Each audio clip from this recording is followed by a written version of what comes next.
అబ్బో ఇక్కడ కేజీ చీరలు కొంటే అర కేజీ చీరలు ఫ్రీ అంట. మంగళ్య షాపింగ్ మాల్, కేజీల్లో సేల్, టన్నుల్లో ఆనందం.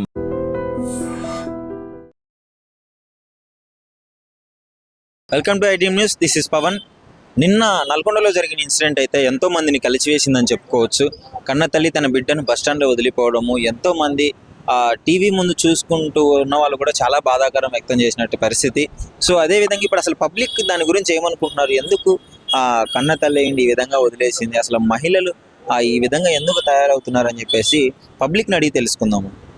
నల్గొండలో ఒక ఇన్సిడెంట్ జరిగింది. చిన్న బాబుని బస్టాండ్లో వదిలిపెట్టేసి ఇన్స్టాగ్రామ్లో పరిచయమైన ప్రేమికుడి కోసం బండికి వెళ్ళిపోయింది.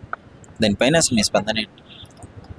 ముందుగా ఇలాంటి ఆడదాన్ని ఎవరైతే ఇలాంటి ఘటన చేసిందో, ఇలాంటి ఆడది కనుక నాకు అనిపిస్తే అలాంటి వాళ్ళని చెప్పుతో కొట్టాలని నేనైతే సమాజానికి పిలుపునిస్తున్నా. ఎవరికైనా సరే ఇలాంటి ప్రేమ జంట, ఈ జంట ఎక్కడ కనబడినా చెప్పులతోడు కొట్టండి. ఎందుకంటే చిన్న పాపను ఏదో అంటారు కదా, మదమిక్కి అన్నట్టు పాపము చిన్న పాపం ఆ చిన్న బాబుని నల్గొండ బస్టాండ్లో వదిలేసి పాప బాబు బిక్కుమంటూ ఏడ్చుకుంటూ తిరుగుతుంటే సాటి ప్రయాణికులు పాపం పోలీసులకు ఇన్ఫార్మ్ చేయడం వల్ల ఆ బాబు భవిష్యత్తు అనేది కొంతవరకు మెరుగుపోయినట్టు, అంటే తండ్రి దగ్గర చేర్చడానికి కొంచెం అవకాశం ఉన్నది.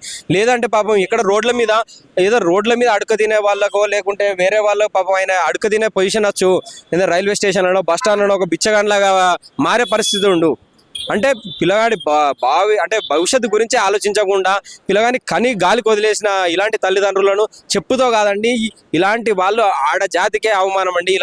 ఇంకోటి ఏంటంటే ఇక్కడ చెప్పినారు ఆల్రెడీ, పోలీస్ వాళ్ళు పిలిపించి కౌన్సిలింగ్ కూడా ఇచ్చినారు. పాప మా భర్త కేసు కూడా అవసరం లేదు, సరే తెలియక తప్పు చేసిందని చెప్పేసి ఆమెను క్షమించినాడు. సో అంత మంచి భర్తని ఎట్లా మోసం చేయాల్సి వచ్చింది? ఏమే ఒకటండి, అదే అంటున్నాం, ఇలాంటి వాళ్ళను చెప్పుతో కొట్టినా కూడా వీళ్ళకి బుద్ధి రాదండి, వీళ్ళు మారరు. ఎందుకనంటే ఈ ఒక సంఘటన కాదండి, మనం చూసినట్టయితే వరుసగా ఇలాంటి మొగజాతి పైన ఎన్ని జరుగుతున్నాయి చూడండి. ఒకటి మొన్నటికి మొన్న గెట్ టుగెదర్ మీటింగ్ అని 3 పిల్లలున్నా కూడా తల్లి వేరే అబ్బాయితోటి లేచిపోవడం జరిగింది.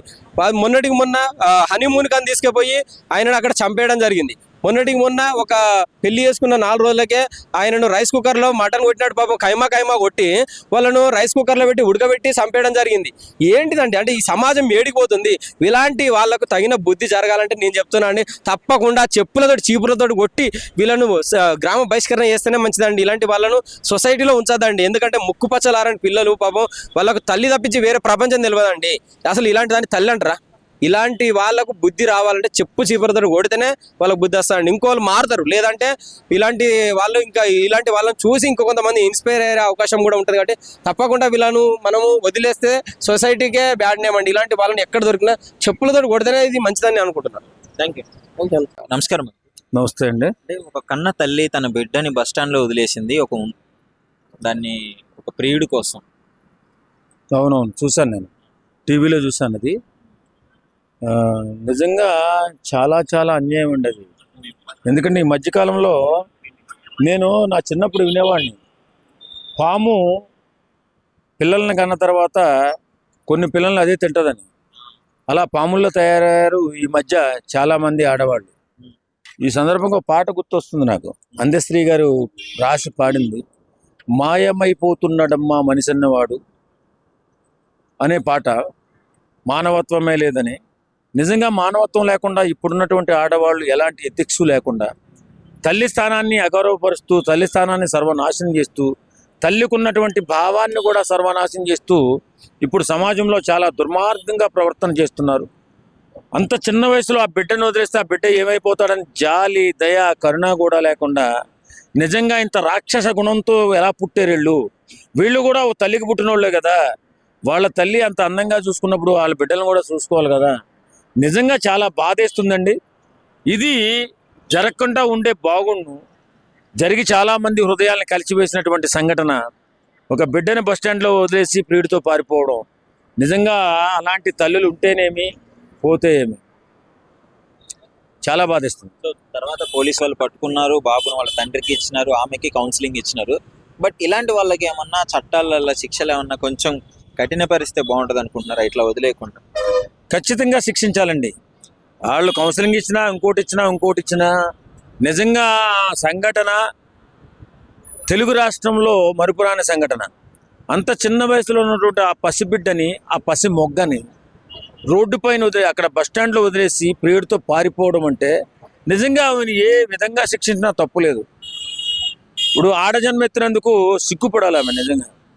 మరి ఆ తండ్రి మరి ఎలా ఫీల్ అయ్యాడో నాకైతే తెలియదు. కానీ ఎంత బాధాకరం. పిల్లల కోసం ప్రాణాలు ఇచ్చిన తల్లిదండ్రులను చూసాం. పిల్లల కోసం చాలామంది తల్లులు ఒక పూట తినకపోయినా పర్లేదు బిడ్డల కడుపు నిండాలని అన్నం లేకుండా కొన్ని రోజులు గడిపిన తల్లిని కూడా మేము చూసాం.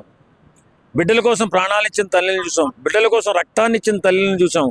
బిడ్డల కోసం అవయవ దానం కూడా చేసినటువంటి గొప్ప మనసున్న తల్లిని చూసాం.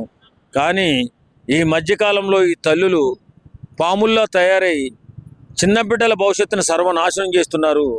మరి అది ఏ కారణం చేతో, మరి ఏ ఉపద్రవం వచ్చిందో నాకైతే అర్థం కాదు. కానీ నిజంగా ఈ సంఘటన యావత్ తెలుగు రాష్ట్రాలనే కాకుండా తెలుసుకున్న ప్రతి ఒక్కరూ కూడా చాలా బాధపడ్డారు, చాలా భయపడ్డారు. ముందు బాధపడడం కంటే ముందు భయపడ్డారు. అదేంటి అంత బిడ్డ వాడు ఏం చేస్తాడు, వాడు ఎత్తుక్కుంటుంటే బస్ స్టాండ్లో చూసి కన్నీళ్ళు కార్చిన వాళ్ళు కూడా చాలామంది ఉన్నారు.